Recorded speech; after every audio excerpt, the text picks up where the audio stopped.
The Sisters Brothers, which is a strange one. It is sort of bittersweet, darkly comedic Western taken from a novel by Patrick DeWitt and directed by Jacques Audiard, who'd made The Beat That My Heart Skipped and a Prophet.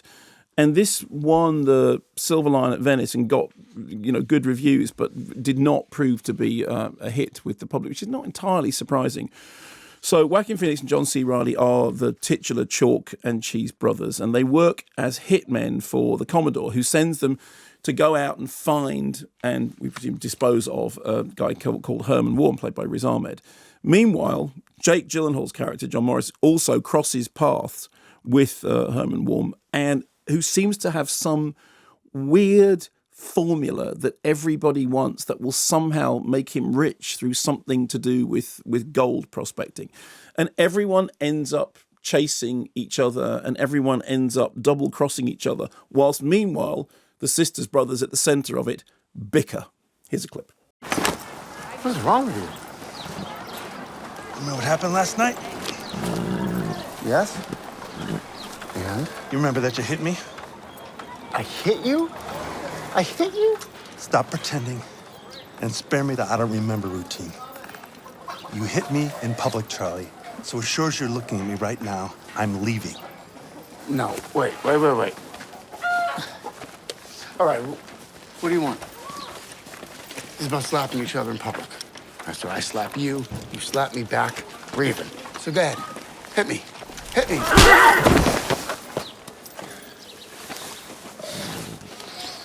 Jesus Christ!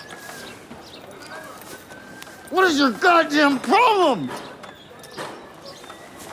I slapped you and whacked you in the head with a shovel. You do remember. So it's a very odd film, as I think you can partly tell from that clip. I mean, on the one hand, it is easy to see why it didn't find an audience. On the one hand, it was sort of sold to some extent as a comedic film, and then, John C. Reilly, who was sort of so brilliant recently in Stan Ollie, so terrible in the Sherlock Holmes film. And if you go into it thinking, oh, it's going to be a comedy, although I know that, there are some reviews have said that it is funny. There are certainly things in it that are funny, but it's not, broadly speaking, a comedy. There are laughs, but in the same way that The Ballad of Buster Scruggs had laughs. Do you know that the prospecting sequence in The Ballad of Buster Scruggs with Tom Waits? There are laughs in it, but it also had kind of melancholia and tragedy in it. Essentially, it is a movie of tensions between the characters, tensions between the tone of the film, tensions between the various threads of the plot, which are pulling in strange ways that you're not actually sure where the film is going. And as we get to the final act, it falls into something which becomes sort of almost existentially tragic in the same way, it evokes films like Treasure of the Sierra Madre, which of course is the thing that people always evoke in terms of, the pursuit of an elusive dream.